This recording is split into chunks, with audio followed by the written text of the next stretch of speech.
Greetings one and all, this is Rhythmworks and welcome to my channel with part 2 of the Astro A50 Gen 2 wireless headset review, head test, call it whatever you want to call it. But anyway, just want to show you an array of headsets that I have used during my PS3, PS4 gaming life thus far.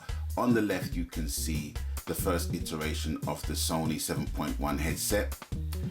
In the middle you can see the second iteration of the Sony 7.1 headset. These are the pulses, and as you can see, these have been repaired within an inch of its life. You can see the duct tape and also the cable ties. That's how much I love those headsets, or that headset. And on the right we have the brand new Astro A50 Gen 2 wireless headset. The jury's in. Here's my verdict.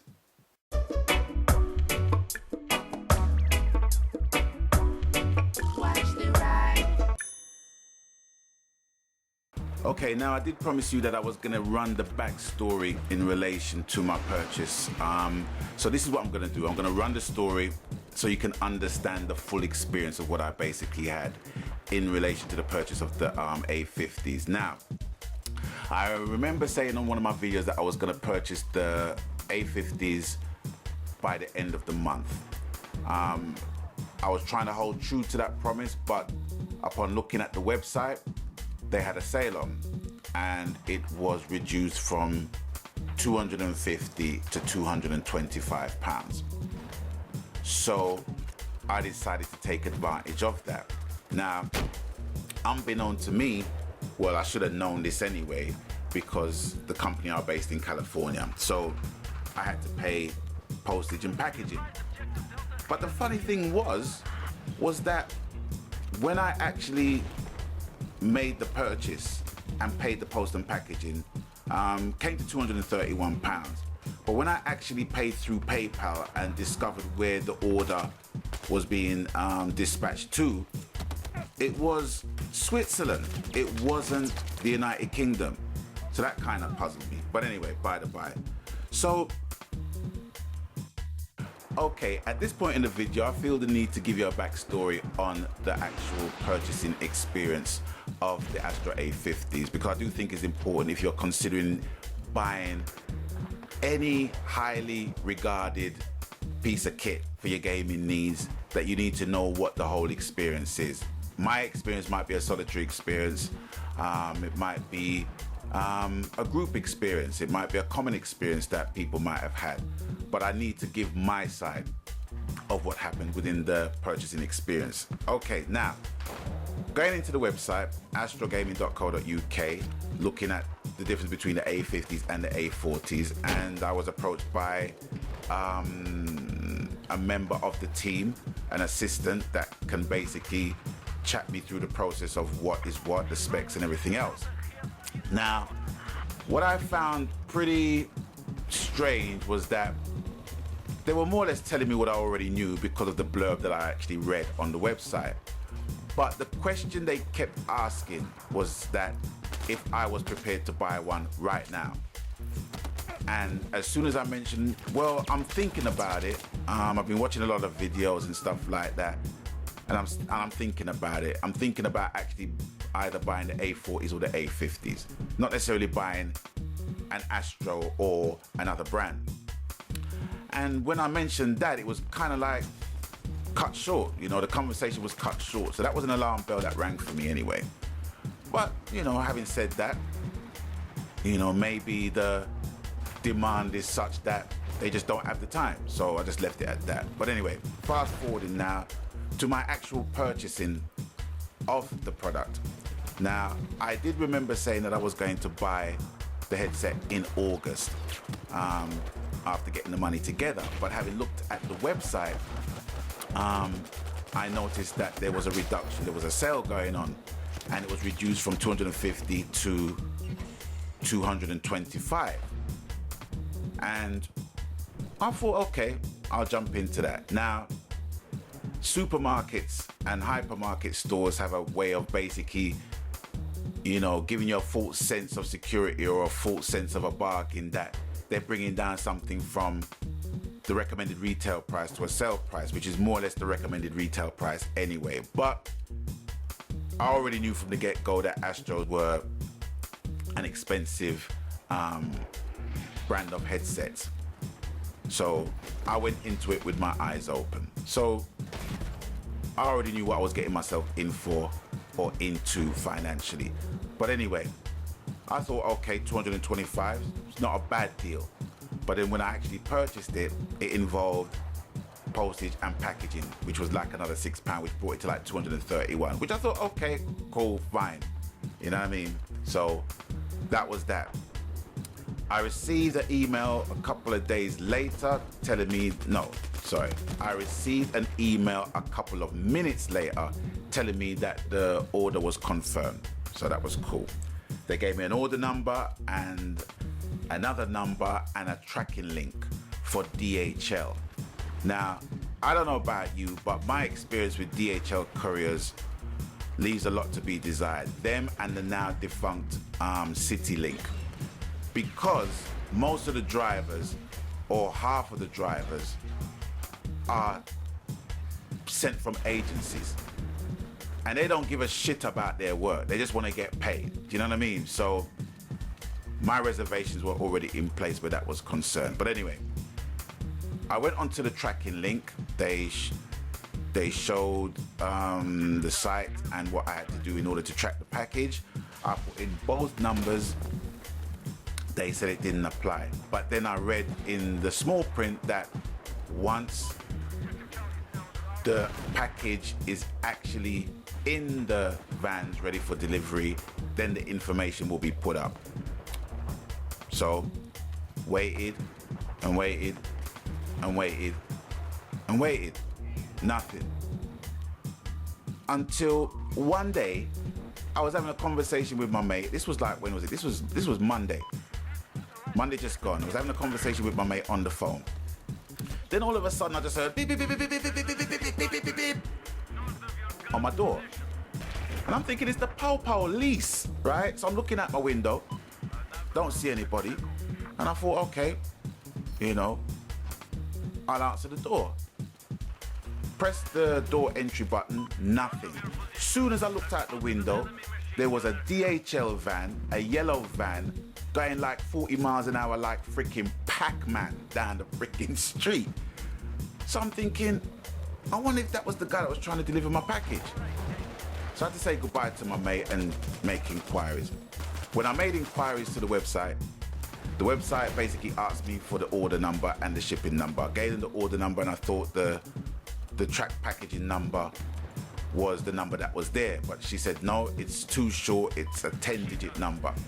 So they asked me my name and address and everything else to confirm that it is me that made the order. So she gave me the number.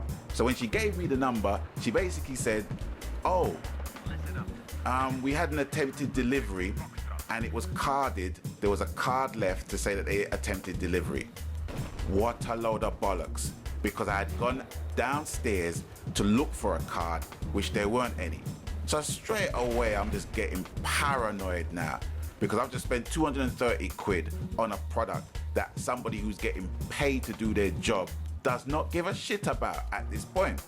So I'm asking her, can she phone the guy to come back and re-deliver it? Because he was in the area. It was literally not even 3 minutes in between the time that he attempted to deliver the package to the time I phoned DHL.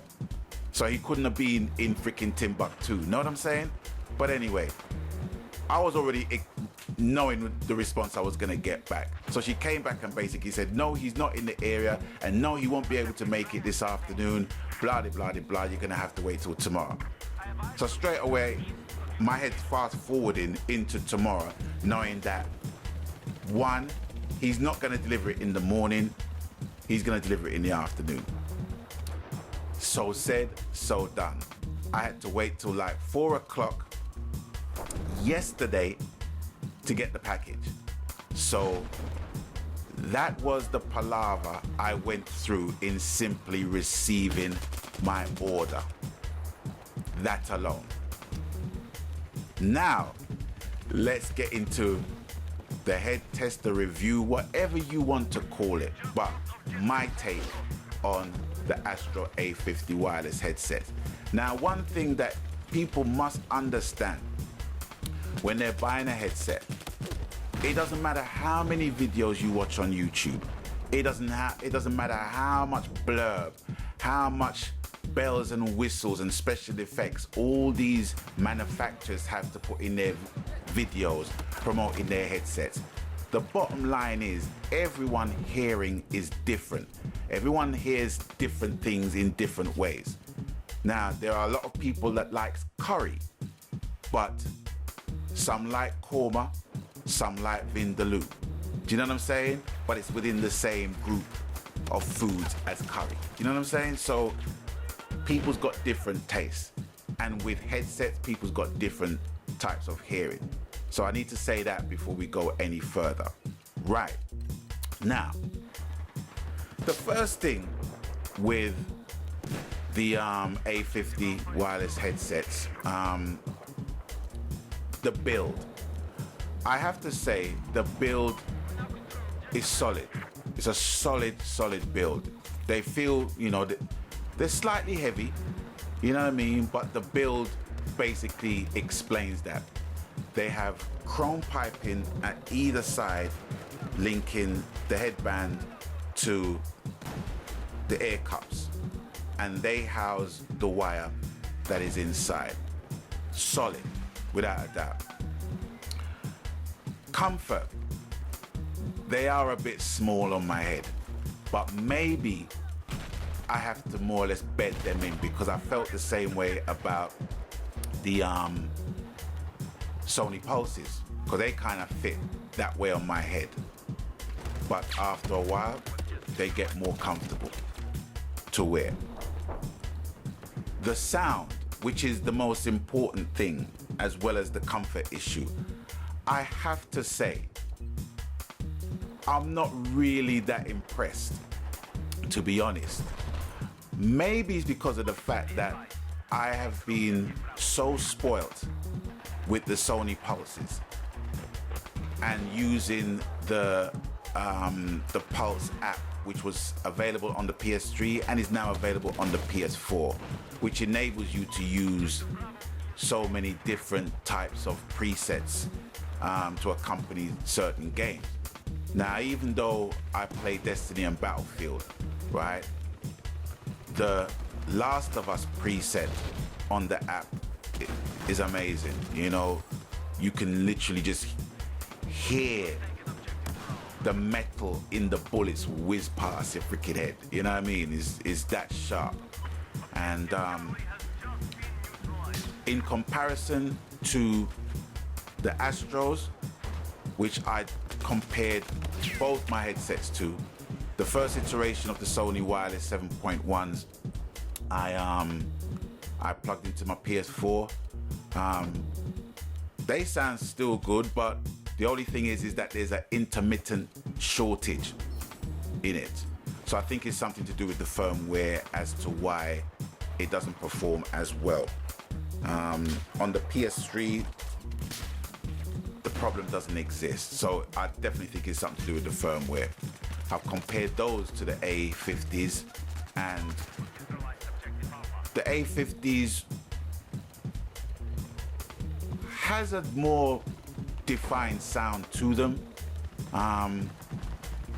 but maybe it's the comfort issue that I'm having at this point, because obviously I've bedded in my two Sony headsets, whereas the first one feels absolutely comfortable on my head. You might look like a dork, but who's basically watching you playing a game? Do you know what I'm saying? So that is that. But the Pulses, I had the same issue with the Pulses then as I do with the Astros now. So I do think it is a bedding issue. But I think I'm just so spoiled with the Rumble pack that comes with the Pulses that I want to hear that depth and that booming sound with explosions and the like, and the crystal clarity in some of the presets that I do get with the pulses in my Astros. Now with the Astros, you have 3 settings. You have media, which is for basically movies and music. You have solo, I think, which is for single player, and you have pro for the competitive gaming, i.e. FPSs and team deathmatches and all that kind of stuff. But having put them all on there and made the correct settings on the headset, I found the sound to be somewhat muffled. When I checked out the firmware for the headset, they were as old as 2013. They had like a Battlefield 4 firmware. I wasn't even gonna attempt to get into that at that point, because judging by how old the firmware is, it hasn't been updated, and I would imagine that the Gen 2 headsets which I'm using must have had the updated firmware already. So I wasn't gonna go backwards with that. It just doesn't make sense, you know what I mean? Yeah, so after a day of having that, at this point I'm saying, man, I'm getting used to them, you know. I think it's just something that I might have to get used to and, you know, bid a fond farewell to the pulses, because on paper, sound-wise, the pulses still do it for me. But in terms of build,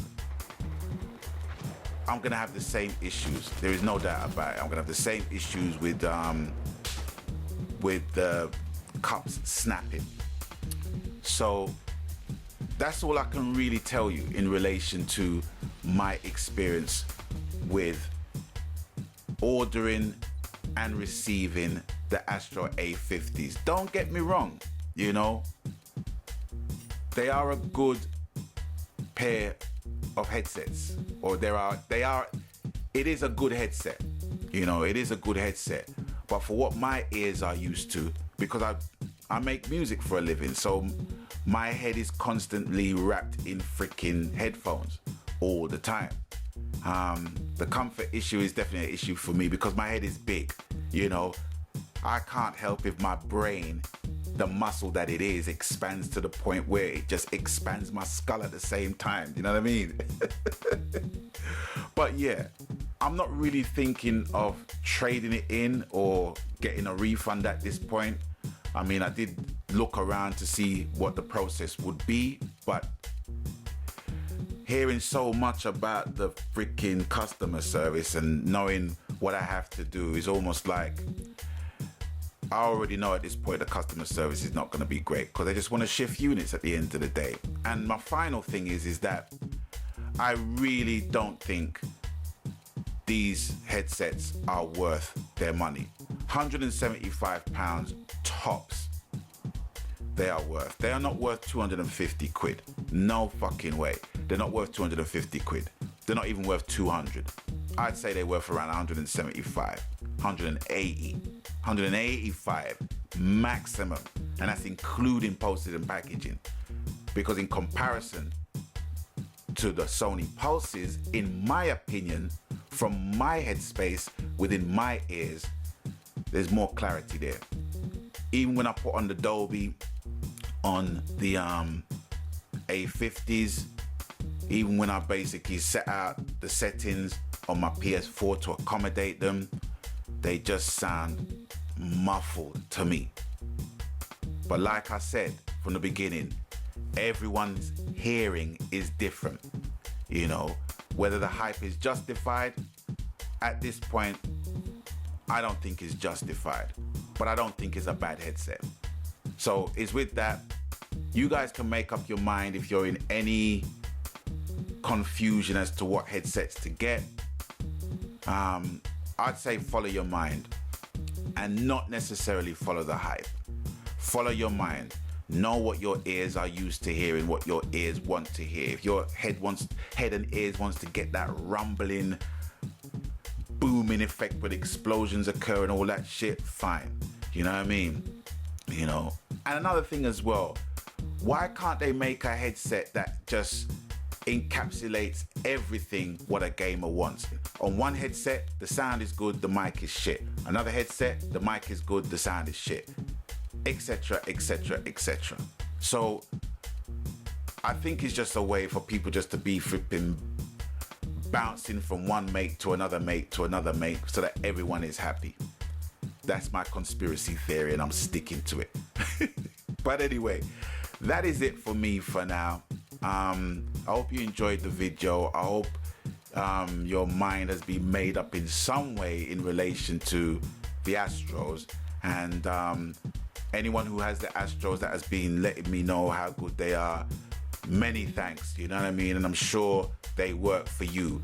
At this moment in time, they're not really working for me in terms of comfort and the sound elements of it, but who knows? The situation might change when further firmwares are updated, but until that time, it's a much of a muchness for me. But it will be the headset that I will be using, because I have to bed them in. I can't be spending that money and freaking don't use it. That don't make no sense. Do you know what I mean? But it's with that, I'm gonna bid you guys adieu for now. Thank you for watching the video. Thanks for stopping by. And as always, you know the coup. Whatever the game, console, media, format, genre, I don't give a shit. If you enjoy gaming, I'm happy with you and I'm happy for you. Because happy gaming, that's what it's all about, ladies and gentlemen, boys and girls, brothers and sisters. And until I catch you on the next one, stay blessed. Megan.